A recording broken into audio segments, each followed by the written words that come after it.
네, 오늘 말씀의 제목은 다시 오실 왕입니다. 소위 오늘 이제 11절부터 27절까지 이 말씀은 예수님께서 비유로 우리에게 가르치신 말씀인데 열 문화의 비유라고 보통 이야기합니다. 이 말씀을 보면은 이 마태복음 25장에 있는 달란트 비유와 많이 흡사합니다. 어떤 주인이 자기 종에게 자기 소유를 맡기는데 세 종을 불러다가 한 종에게는 5달란트를, 또 한 종에게는 2달란트를, 또 한 종에게는 1달란트를 각기 재능대로 맡겼고, 이 5달란트와 2달란트를 맡은 종은 열심히 일을 해서 이문을 남겨서 또 칭찬을 받았는데, 또 1달란트 받은 종은 그 달란트를 그대로 묵혀두었다가, 그대로 묻어두었다가 다시 주인에게 가져와서 주인이 혼을 냈다라는 그런 내용이죠. 오늘 말씀도 상당히 많이 비슷한데, 이제 달란트 대신에 이제 문화를 예수께서 주셨다. 돈에 차이가 있는 것은 큰 의미가 없습니다만은 또 10명의 종을 부르셨어요. 그리고 이제 각각 앞에 달란트 비유에서는 이제 각각 다르게 5, 2, 1 이렇게 주셨지만 또 10문화의 비유에서는 똑같이 한 문화씩 이렇게 주셨다라는 거죠. 그런데 이제 이 말씀을 주신 그 맥락이 다르다라는 겁니다. 즉 어떤 비유를 하실 때 항상 우리는 그 비유를 어떤 상황에서 무슨 목적을 가지고 말씀하시는가 이것을 우리가 먼저 이해하고 비유를 깨닫는 것이 중요합니다. 이 비유의 목적이 무엇인가? 어떤 상황에서 말씀하시는 건가? 19장 11절에 이렇게 말씀하시죠. 그들이 이 말씀을 듣고 있을 때에, 이 말씀을 듣고 있다는 것은 이제 바로 앞에 예수님께서 이제 삭개오 집에, 이 집에 구원이 이르렀다 말씀하시고, 또 인자가 온 것은 잃어버린 양을 구원하려 오셨다고 말씀하셨던 거죠. 근데 이 말씀을 듣고 있을 때에 바로 이 비유를 더하여 말씀하셨는데, 왜냐하면 이는 자기가 예루살렘에 가까이 오셨고 그들은 하나님의 나라가 당장에 나타날 줄로 생각함이더라. 예루살렘에 가까이 오셨다라는 거. 앞에서 계속 우리 누가복음 9장에서부터 예수님께서는 예루살렘을 향해서 지금 여행하시는 길이었다고 말씀을 드렸습니다. 그런데 이제 여리고에 오셨다라는 것은 이제 바로 그 다음 성이 예루살렘인 거예요. 그래서 거의 예루살렘에 다 왔고 이제 저기 예루살렘으로 들어가면은 역사적인 일이 일어난다. 근데 그것을 보면서 예수님과 제자들이 소위 말한 동상이몽, 한 침상에 누워서 잠을 자지만 서로 다른 꿈을 꾸고 있는 것처럼 한 목적지 예루살렘을 향하여서 같은 길을 가고 있는데 예수님과 제자들은 전혀 다른 생각을 하고 있는 거예요. 예수님의 마음속에서는 지금 무슨 생각을 하고 있으십니까? 예루살렘에 가셔서 예수님은 내가 사람들의 손에 넘기워서 십자가를 지고 죽음을 당하실 것을 제자들에게 여러 번 말씀하셨어요.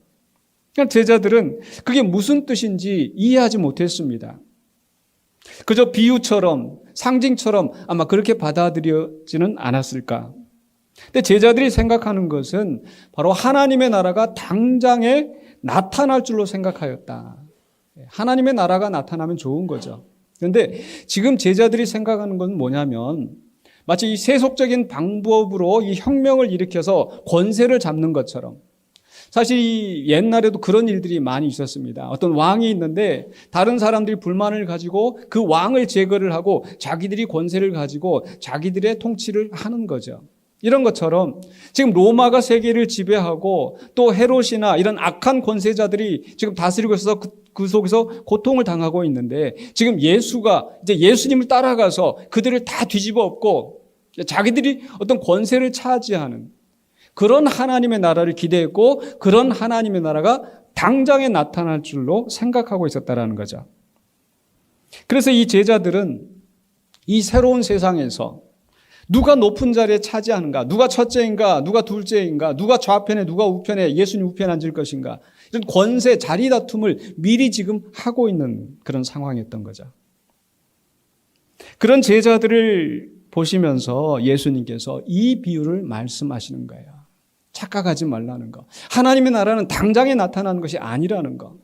그리고 하나님의 나라는 그런 세속적인 방법으로 이루어지는 것이 아니라는 것을 말씀하시는 겁니다. 자, 그래서 이 비유의 이야기를 보면은 이제 두 장면으로 나누어지는데, 첫 번째로 12절로 14절에 보면은 이제 귀인이 떠나는 장면으로 시작이 되어지고, 그리고 15절에서 27절까지는 이제 귀인이 돌아와서 벌어지는 이야기들입니다. 앞에 부분을 먼저 떠나는 귀인에 대해서 한번 살펴보면요, 거기에 세 인물이 등장을 하죠. 첫 번째로는 바로 귀인입니다. 12절에 이르시되 어떤 귀인이 왕위를 받아 가지고 오려고 먼 나라로 갈 때에, 그래서 어떤 귀인이라고 하는 것은 바로 예수님 자신을 가리켜 말씀하시는 겁니다. 그 예수님께서 왕위를 받아 가지고 온다. 즉 스스로 왕이 되시는 것이 아니라 하나님이 보내신 하나님의 아들로서 하나님으로부터 왕권을 부여받으신다는 겁니다. 물론 예수님은 하나님과 동등하신 분이지만 스스로 낮아지셔서 인간의 몸을 입으시고, 그리고 하나님의 뜻을 따라서 순종하시는 종의 모습으로 오신 거예요. 그리고 그분이 하나님으로부터 왕권을 받으신다라는 겁니다. 이런 말씀이 이미 다니엘서의 7장에서 이 다니엘이 본 환상 가운데 예언이 되어 있는데, 다니엘서 7장 9절에 보면요, 다니엘이 환상 가운데 내가 보니 왕좌가 놓이고 옛적부터 항상 계신 이가 좌정하셨는데, 왕좌, 보좌가 있는 거야. 그것은 바로 온 세상을 통치하시는 바로 하나님, 옛적부터 영원 전부터 이 온 세상을 통치하시던 하나님을 말씀하는 거죠. 그런데 13절로 14절에 인자 같은 이가, 사람의 모양을 한 분이 구름을 타고 와서 옛적부터 항상 계시니 바로 하나님 앞에 나아가 그 앞으로 인도되매 그에게 권세와 영광과 나라를 주고 모든 백성과 나라들과 다른 언어를 말하는 모든 자들이 그를 섬기게 하였으니, 즉 예수 그리스도가 만왕의 왕, 만주의 주로 모든 권세들이, 모든 나라들이 그 앞에 절을 하게 하셨다라는 겁니다. 그런데 이런 일들이 이루어지기 위해서 바로 그 옛적부터 계신 하나님으로부터 그 권세를 위임받았다라는 거죠. 그래서 사도 바울은 빌립보서 2장 9절로 10절에서 이 부분을 이렇게 말씀하고 있죠. 이러므로 하나님이 그를 지극히 높여, 바로 앞에서는 예수 그리스도께서 십자가에 못 박혀 죽으신 그 사건을 이야기하면서, 이러므로 하나님이 그를 지극히 높여 모든 이름 위에 뛰어난 이름을 주사 하늘에 있는 자들과 땅에 있는 자들과 땅 아래에 있는 자들로 모든 무릎을 예수의 이름에 꿇게 하시고, 하나님이 하셨다라는 거예요. 예수님이 스스로 모든 권세들을 자기 앞에 꿇게 하신 것이 아니라 하나님께서 이 아들을 높이셔서 모든 만물들이 그 앞에 절을 하고 그분의 통치에 순복하게 만드셨다라는 거죠. 바로 이게 예수께서 왕권을 받으시는 거예요. 근데 제자들이 생각하는 것처럼 지금 당장 예루살렘에 가서 그것을 받으시는 게 아니라, 그 귀인은 먼 나라로 간다고 말씀하고 있잖아요. 먼 나라로. 당장에 이루어지는 것이 아니라 그 왕위를 받을 때까지 상당한 시간이 필요하다는 것을 말씀하시는 겁니다. 그러면 그 때가 이루어지기 전까지 이 제자들은, 예수님을 따르던 사람들은 어떻게 해야 되는가, 뭘 해야 되는가? 바로 그게 이제 13절에서 나오는 이제 종들의 모습으로 예수님께서 교훈하시는 겁니다. 13절에 뭐라고 말씀하시는가요? 그 종 열을 불러 은화 열 문화를 주며 이르되 내가 돌아올 때까지 장사하라 하니라. 앞에 귀인이 예수 그리스도를 가리키는 것이고, 그 예수께서 종들을 불러서 했다라는 것은 바로 예수님을 따르는 제자들, 성도들을 말씀하시는 겁니다. 10명이라고 말씀하시는 것은, 우리가 흔히 성경에서 이게 7이라고 하는 숫자는 완전 숫자라고 이야기를 하고, 열이라는 숫자는 이제 충만한 숫자. 즉 모든 성도들, 모든 제자들을 다 부르시고, 그리고 그들에게 문화를 맡기신 겁니다. 즉 각자에게 동일하게 사명을 맡기시고,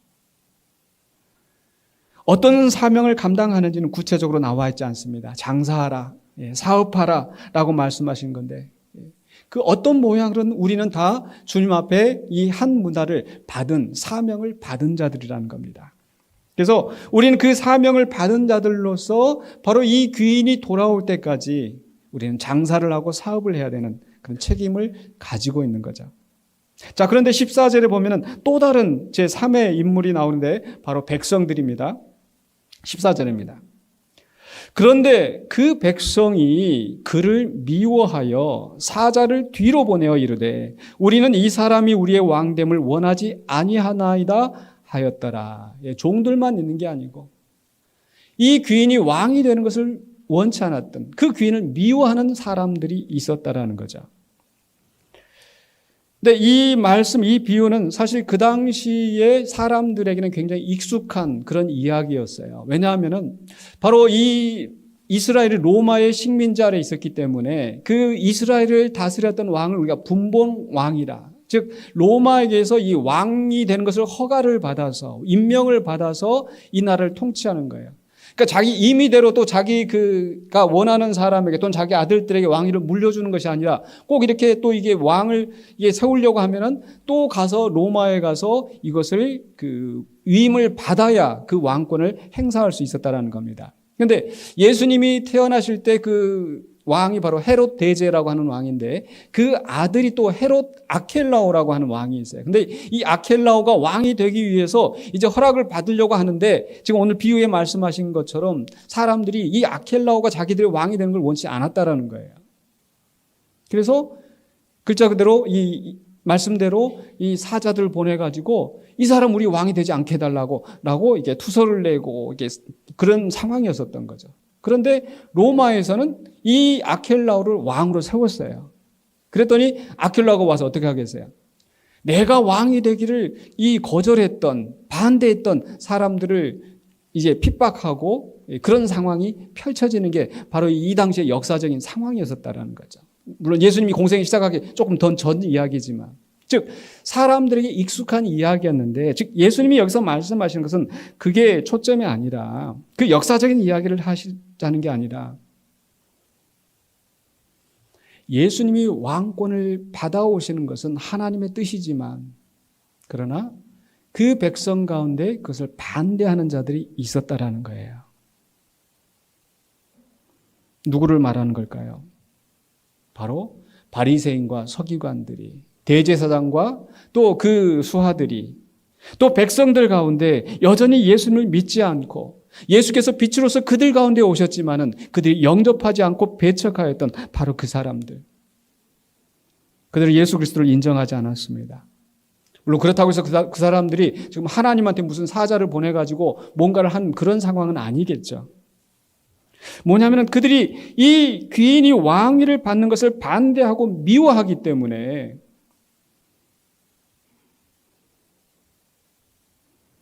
바로 예수 그리스도가 예루살렘에서 그들에게 반대를 받고 고난을 받고 십자가에 죽으실 것을 말씀하시는 거예요. 순탄하게 왕권을 받아오는 것이 아니라 예수님은 고난을 당하시러 예루살렘에 가신다는 거죠. 그런데 이 백성들이 그렇게 예수 그리스도를 미워하고 그 귀인이 왕 되는 것을 미워하였을 때, 그렇다면 그 귀인의 종들에 대해서 그 종들이 장사하고 이럴 때 그냥 순탄하게 그냥 협조해주고 그랬겠습니까? 안 그랬겠죠. 제자들은 예수님이 예루살렘에 가시기만 하면 당장에 자기들이 세상이 될 것처럼 착각하고 있지만, 그러나 이 백성들은 바로 예수 그리스도를 미워할 뿐만 아니라 죽이기까지 하였고, 그리고 그 제자들을 박해하고 핍박할 것을 지금 은연중에 말씀하시는 거예요. 예수님이 말씀하신 것처럼 주인을 미워하는데 그 종들을 미워하지 않을까? 바로 요한복음 15장 18절로 19절 하신 말씀처럼 세상이 너희를 미워하면 너희보다 먼저 나를 미워한 줄을 알라. 너희가 세상에 속하였으면 세상이 자기의 것을 사랑할 것이나 너희는 세상에 속한 자가 아니요 도리어 내가 너희를 세상에서 택하였기 때문에 세상이 너희를 미워하느니라. 미움 받으시는 예수님, 반대와 배척을 당하시는 예수님. 그렇기 때문에 그분으로부터 사명을 받은 이 종들도 이 백성들에게 미움을 받고 핍박을 받을 수밖에 없다라는 겁니다. 즉 각각의 문화를 받은 종들이 자기들의 사명을 감당할 때에 그 백성들은 핍박하고 반대하고 그 미움과 박해 속에서 사명을 감당해야 할 것을 말씀하신다는 거죠.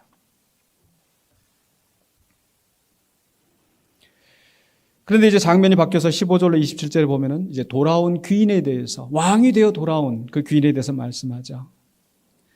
먼저 그 인물들을 다시 한번 이제 살펴보면 15절에 보면은 그 귀인에 대해서 이야기하는데 15절에 귀인이 왕위를 받아가지고 돌아와서 왕위를 받아오는 거예요. 이건 하나님의 뜻 가운데 반드시 이루어지는 일입니다. 예수 그리스도께서 처음 오셨을 때는 죽으시기 위해서 고난당하시는 몸으로 종으로서 오셨지만은 그러나 다시 오실 때는 왕으로서 오시는 겁니다. 그런데 그분이 왕으로 오실 때는 어떻게 해요? 우리가 사도신경에서 우리의 신앙 고백이 있는 것처럼 저리로서 산 자와 죽은 자를 뭐하러 오신다고요? 심판으로 오시리라. 그 은화를 준 종들이 각각 어떻게 장사하였는지를 알고자 하여 그들을 부르니. 그러니까 우리는 이미 예수 그리스도를 믿음으로 말미암아 사망에서 생명으로, 죄의 종에서 하나님의 종으로 옮겨졌지만, 그러나 우리 각각의 행위를 따라서 우리 그리스도의 심판대 앞에 서게 된다고 성경은 말씀하고 있습니다. 우리는 어떤 모습으로 서게 될까요? 거기는 이제 16절로부터 27절까지의 말씀 속에서, 26절까지 말씀 속에서 이제 이 종들에 대해서 이야기하는데 두 종류의 종으로 나눕니다. 첫 번째는 착한 종이라고 인정을 받는 종들이 나오죠. 먼저 16절로 19절에서 나오는데 16절, 17절 보시면 그 첫째가 나와 이르되 주인이여 당신의 한 문화로 열 문화를 남겼나이다. 한 문화가 어느 정도 되는가 봤더니 지금의 돈으로 계산해 보면 한 1,000만 원 정도 되는 돈이라고 해요. 그 1,000만 원을 가지고 사업을 잘해서 1억을 남겼다고. 주인이 이르되 잘하였다. 착한 종이여. 내가 지극히 작은 것에 충성하였으니 열고울 권세를 차지하라 하고. 이 종이 열심히 사업을 해서 이분을 남겼던 거, 그것을 보고 지극히 작은 것에 충성했다고 말씀하시죠. 물론 1,000만 원 가지고 1억을 남기는 것은 결코 적은 것은 아닐 수도 있지만, 그러나 지금 이 귀인은 왕이 되어서 온 나라를 다스리는 거예요. 그런데 이 종에게 지금 주는 보상이 뭡니까? 네가 열 고을을 권세를 차지하라. 열 고을을 다스릴 것이다 라고 말씀하시는 거예요. 그러니까 자기가 남긴 이문보다 훨씬 더 큰 그 영광을, 복을 누리게 되는 겁니다. 무엇을 말씀합니까? 바로 요한계시록 20장 4절에 있는 말씀에 보면 또 내가 보니 예수를 증언함과 하나님의 말씀 때문에 목배임을 당한 자들의 영혼들과 또 짐승과 그의 우상에게 경배하지 아니하고 그들의 이마와 손에 그의 표를 받지 아니한 자들이 살아서, 그 다음에 뭐라고 말씀하고 있어요? 그리스도와 더불어 1,000년 동안 왕노릇하니. 열 고울 권세를 차지하라고 하는 것은 이제 바로 그리스도가 통치하는 만왕의 왕, 만주의 주로서 온 세상을 통치할 때에 우리를 그 다스리는 왕처럼 우리를 세우신다라는 겁니다. 그게 그리스도와 더불어 왕노릇하는 거예요. 이러한 복을 우리가 누리게 될 줄로 믿습니다. 마찬가지로 요한계시록 5장 9절로 10절에서도 그들이 새 노래를 불러 이르되 두루마리를 가지시고 그 인봉을 떼기 합당하시도다. 일찍이 주임을 당하사 각 족속과 방언과 백성과 나라 가운데서 사람들을 피로 사서 하나님께 드리시고 그들로 우리 하나님 앞에서 나라와 제사장들을 삼으셨으니, 그 다음에 뭐라고 말씀하셔서 같이 한번 읽어보실까요? 그들이 땅에서 왕노릇 하리로다 하더라. 이게 다른 사람들에 대한 이야기가 아니고 이게 우리에 대해서 말씀하시는 거예요. 그냥 피로 사서 하나님께 드리시고 구원받는 것으로 끝이 아니라 바로 우리를 나라와 제사장으로 권세자로 세우시고 그리스도와 함께 온 세상을 통치하는 왕노릇하게 하는 자로 세우신다라는 겁니다.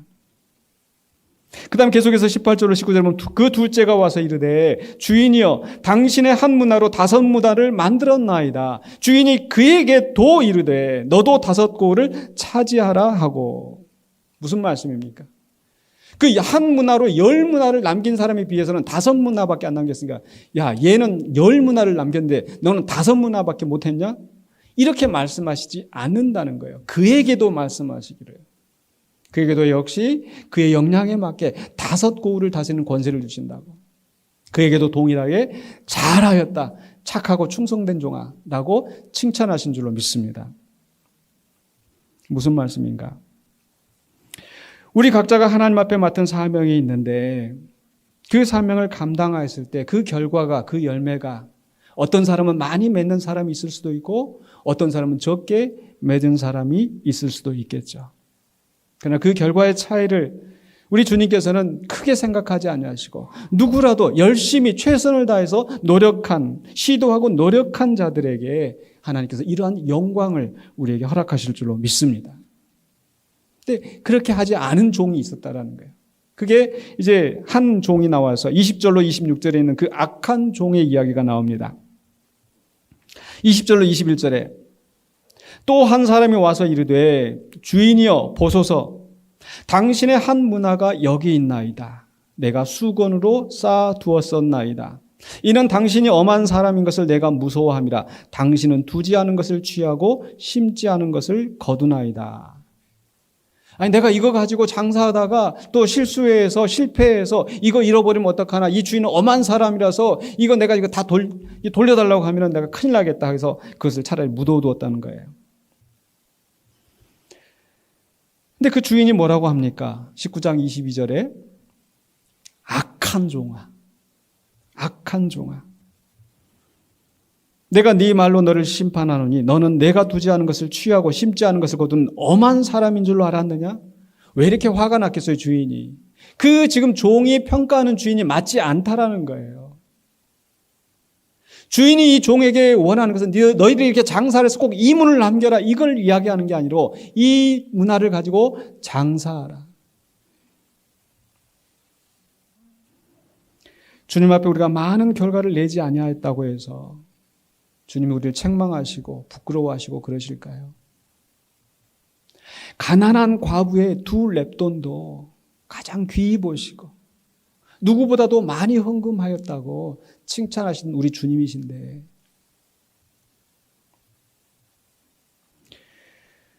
목회자로서 저도 세상 사람들이 보기에는 많은 사람들을 막 이렇게 큰 교회에 높은 자리에서 그렇게 하는 사람, 그렇게 하는 종이 칭찬을 받고 그렇지 않고 저 시골에서 아주 그냥 몇 분 그 성도들을 섬기면서 그렇게 하는 목회자들 주님께서 부끄러워하실까요?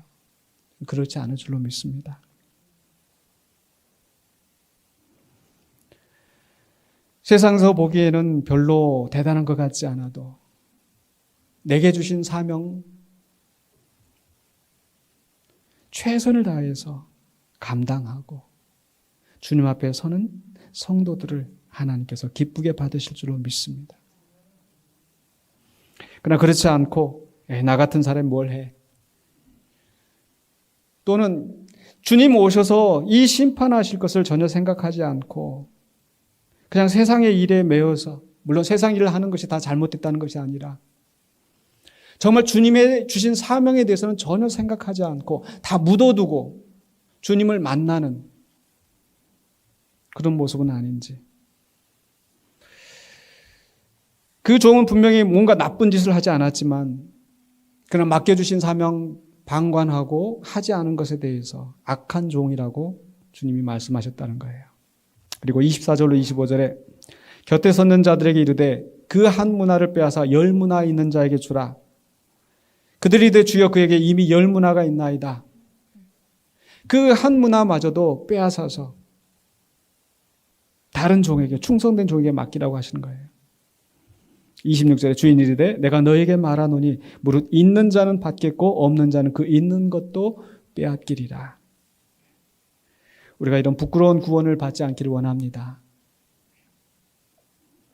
물론 이보다 더 비참한 심판을 받는 사람들이 있죠. 바로 27절에 원수 백성들입니다. 그 귀인이 왕 되기를 원치 않았던 백성들에 대해서는 뭐라고 말씀하십니까? 27절에 그리고 내가 왕됨을 원하지 아니하던 저 원수들을 이리로 끌어다가 내 앞에서 죽이라 하였느니라. 예수님을 배척하고 예수님을 따라 그 사명을 감당하는 종들을 박해하고 핍박하였던 그들에 대해서 반드시 주님이 심판하신다라는 것. 그렇기 때문에 그 종들을 향하여 하시는 말씀은 세상이 너희를 미워하고 박해하고 너희를 방해한다 할지라도 두려워하지 말고 낙심하지 말고 내가 너에게 맡긴 사명을 잘 감당하라고 최선을 다해서 감당하라고 주님께서 말씀하시는 겁니다. 이제 말씀을 마무리하려고 합니다.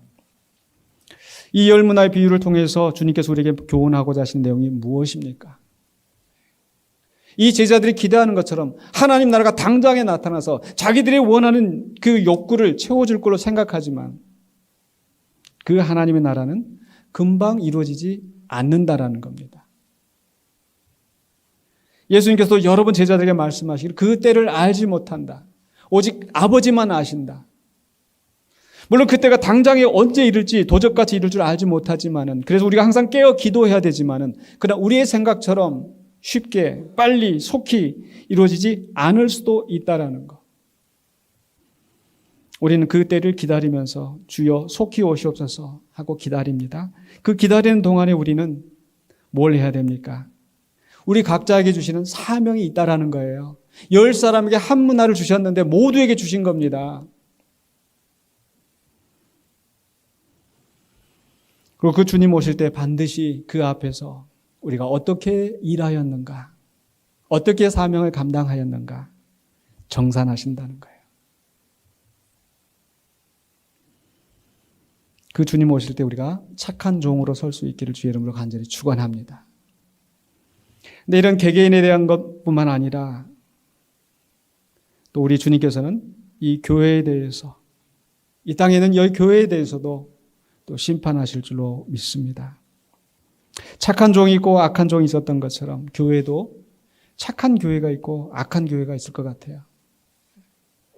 주님께서 우리 교회를 군산영광교회를 세우셨는데 우리 교회가 정말 주님이 보시기에 아름다운 교회로 우리에게 주신 우리의 몫을 잘 감당하고 있는지 돌아봐야 될 줄로 믿습니다. 오늘 종교개혁 기념주일인데 우리 교회의 역사에서도 항상 좋은 교회가 있었고 착한 교회가 있었고 악한 교회가 있었어요. 중세교회 때 그 교회는 커지고 많은 권세를 휘두르고 그 교회 지도자들이 많은 부를 가졌지만은 그러나 하나님의 뜻을 행하는 것이 아니라 자기의 욕심을 채우고 자기의 세력을 키우면서 그렇게 살았습니다. 그 종들에 대해서 그런 교회에 대해서 주님께서 슬퍼하시고 한탄하셨을 줄 압니다. 그 가운데서 종교개혁자들이 이런 교회 잘못된 것을 보면서 말씀으로 바로 서자고 오직 성경으로 오직 믿음으로 오직 은혜로 교회가 바로 서기 위하여서 정말 그 죽음을 불사하고 교회를 개혁하고 바른 교회를 세워가기 위해서 왔습니다. 그리고 그 전통이 지금까지 이어져 왔습니다. 근데 500여 년이 지난 지금의 우리의 모습을 바라볼 때 과연 우리 교회의 모습이 그렇게 종교개혁자들의 그런 믿음처럼 그렇게 살아왔었는지, 말씀 대신 세상의 풍습과 세상의 전통을 따라가면서 하나님의 영광을 위하여서 살아가기보다는 나의 욕심과 우리의 원하는 것을 얻기 위하여서 그렇게 살아가지는 않았는지 우리 자신들이 돌아보면서 또 바른 교회로 세워지기를 원합니다. 그래서 정말 주님 오실 때까지 우리가 한 문화를 맡은 각자의 사명을 감당하면서 주님 앞에 착한 종으로 착한 교회로 우리가 서실 수 있기를 주의 이름으로 간절히 다시 한번 축원합니다. 기도하겠습니다. 사랑의 주님 감사합니다. 주님께서 이 땅에 우리 교회를 세우시고 또 우리를 여러 모양으로 부르셔서 하나님의 자녀 삼으시고 또 우리에게 각자에게 주신 여러 가지 사명을 우리에게 감당하게 해주시니 감사합니다. 그러나 우리의 지금까지 삶을 돌아볼 때에 내 마음대로 내 생각대로 살면서 때로는 아니라 하게 주님의 사명을 외면하였지 않았는지 주님 우리의 죄를 용서해 주시옵소서. 이제 주님의 몸과 주님의 피를 다시 받고 또 새로운 마음과 새로운 결단으로 서기를 원합니다. 우리에게 주신 사명 외면하지 않고 땅속에 묻어두지 않고 그저 내 생각 내 마음대로 세상 걱정 근심에 매여서 살아가는 우리의 모습이 아니라 우리의 사명을 다시 한번 찾아서 그 사명을 감당하는 신실한 종이 되기를 원합니다. 그래야 주님 앞에 설 때에 우리 주님이 왕으로서 다시 오실 때에 부끄러운 모습이 아니라 반가이 주님을 맞이하며 주께 영광 돌리는 우리 모두가 되게 하여 주시옵소서. 예수 그리스도 이름으로 기도하옵나이다. 아멘.